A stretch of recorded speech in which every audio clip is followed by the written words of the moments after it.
Hello friends, I am Sarah. I'm Vicky. Welcome to Moral Story. Welcome to Moral Story. Today we are going to look at some of the most interesting and motivational stories. Let's go into the video. Let's go into the video. Charles Spencer Chaplin was born in London, England, on April 16, 1889. His father Charles Chaplin Sr. was a versatile vocalist and actor, and his mother Hannah Chaplin was an attractive actress and singer, who gained a reputation for her work in the light opera field.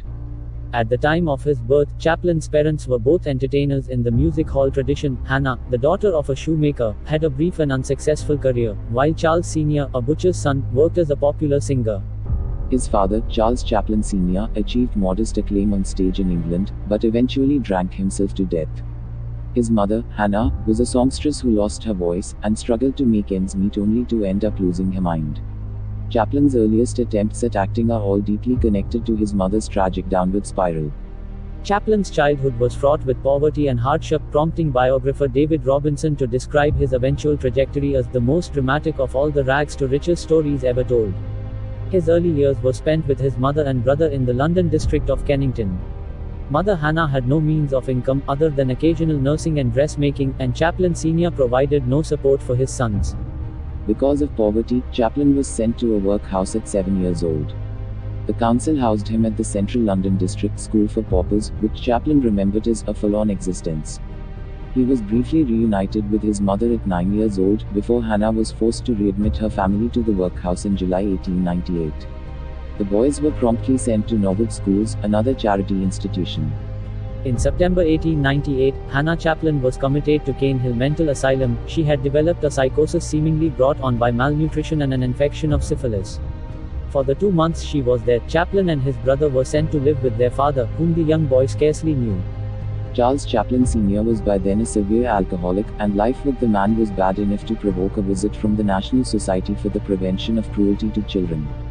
He died 2 years later, at 37 years old, from cirrhosis of the liver.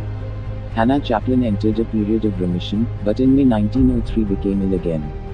Chaplin, then 14, had the task of taking his mother to the infirmary. He lived alone for several days, searching for food and occasionally sleeping rough, until his brother Sidney returned from the Navy. Hannah Chaplin was released from the asylum 8 months later, but in March 1905 her madness returned, this time permanently. There was nothing we could do but accept poor mother's fate, Chaplin later wrote, and she remained in care until her death in 1928. Chaplin was just 5 years old when he first took the stage, but it was a bittersweet occasion. His mother lost her voice in the middle of a song while performing at a theatre. To appease the crowd, the venue's manager forced young Charlie out onto the stage. And in the turmoil I remember the manager leading me by the hand and, after a few explanatory words to the audience, leaving me on the stage alone, he writes in his autobiography. Before a glare of footlights and faces in smoke, I started to sing, accompanied by the orchestra, which fiddled about until it found my key. He sang a standard called Jack Jones, and managed to charm the audience with his stiff manner and innocence, not to mention a few wicked impressions. Unfortunately, while Chaplin first found his voice that night, his mother never recovered hers. It would be the last time she ever sang or performed in public. Several years passed before Chaplin ventured back into the spotlight. In the intervening years, his mother was in and out of mental wards, while Chaplin and his brother were bounced from one bad housing situation to the next. When he was 8 years old, his mother re-entered his life for a while, and reanimated his interest in the theatre once more. He credited his mother, later writing, "She imbued me with the feeling that I had some sort of talent." During a break in class 2 months later, Chaplin recited a comedic work his mother had taught him, and he became an instant celebrity in his school, experiencing his first conscious taste of glamour. This time, however, he experienced his first failure. Chaplin tried out for a part in his school's Christmas musical, Cinderella. Days later, he clearly still felt contempt for being passed over. "I was better able than those who had been chosen," he wrote in his autobiography. Through his father's connections, Chaplin became a member of the 8 Lancashire Lads Clog dancing troupe. He began his professional career in this way, as the group toured English music halls throughout 1899 and 1900. Chaplin worked hard and the act was popular with audiences, but dancing did not satisfy the child and he dreamt of forming a comedy act. By age 13, Chaplin had fully abandoned education. He supported himself with a range of jobs, but said he never lost sight of my ultimate aim to become an actor. At 14, shortly after his mother's relapse, he registered with a theatrical agency in London's West End. The manager sensed potential in Chaplin and he was soon on the stage. His first role was a newsboy in St. Gym, A Romance of Cocaine. It opened in July 1903 in Kingston-upon-Thames, but the show was unsuccessful and it closed after 2 weeks. Chaplin's comic performance, however, was singled out for praise in many of the reviews. From October 1903 to June 1904, Chaplin toured with Sainsbury in Charles Frohman's production of Sherlock Holmes. He repeated his performance of Billy the Page Boy for 2 subsequent tours, and was so successful that he was called to London to play the role alongside William Gillette. Chaplin quickly began work in another role, touring with his brother, who was also pursuing an acting career, in a comedy sketch called Repairs. He left the troupe in May 1906, and joined the vaudeville act Casey Scott Circus. Chaplin's specialism with the company was a burlesque of Dick Turpin and the music hall star, Dr. Bodie. It was popular with audiences and Chaplin became the star of the show. When they finished touring in July 1907, the 18-year-old was an accomplished comedian.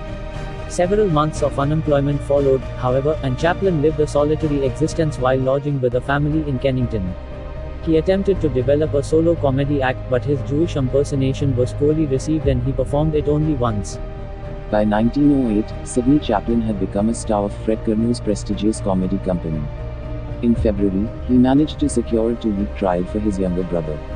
Carnot was initially wary, thinking Chaplin a pale, puny, sullen-looking youngster, who looked much too shy to do any good in the theatre. But the teenager made an impact on his first night at the London Coliseum, winning more laughs in his small role than the star, and he was quickly signed to a contract. Chaplin's second American tour with the Carnot Company was not particularly successful, as cast members fell sick and audiences failed to grasp the troupe's burlesque humor. They had been there 6 months when Chaplin's manager received a telegram asking, "Is there a man named Chaplin in your company?" or something like that, with the request that this comedian contact the New York Motion Picture Company. A member of NYMPC had seen Chaplin perform and felt that he would make a good replacement for Fred Mace, outgoing star of their Keystone Studios. Chaplin said, "I wanted everything to be a contradiction, the pants baggy, the coat tight, the hat small and the shoes large. I added a small moustache which, I reasoned, would add age without hiding my expression. I had no idea of the character. But the moment I was dressed, the clothes and the makeup made me feel the person he was. I began to know him, and by the time I walked on stage he was fully born." Chaplin adopted the character permanently, and attempted to make suggestions for the films he appeared in. These ideas were dismissed by his directors. During the filming of his 10th picture he clashed with director Mabel Normand, and was almost released from his contract. Sennett kept him on, however, when a request arrived for more Chaplin films. With an insurance of $1,500 promised in case of failure, Sennett also allowed Chaplin to direct his own film. He did not receive screen credit on the many comedies he made for Keystone in 1914-15, as it was studio policy not to credit its actors. Caught in the Rain, issued the 4th of May 1914, Chaplin's first directed picture, was among Keystone's most successful releases to date. His first screen credit appeared on his New Job, 1915, his first film for Essanay. He went on to create history in the field of cinema. Charlie Chaplin became a king of comedy, though he had to undergo great struggles in the initial stages of his career due to acute poverty and lack of parental support. He built up his career independently and charted a new course, though he lacked any formal training. His rags to riches story will definitely inspire us to achieve success by overcoming all obstacles. Chaplin quotations. Imagination means nothing without doing. You'll never find rainbows if you're looking down. Laughter is the tonic, the relief, the surcease from pain. A tramp, a gentleman, a poet, a dreamer, a lonely fellow, always hopeful of romance and adventure. A day without laughter is a day wasted. Thanks for watching. Thanks for watching.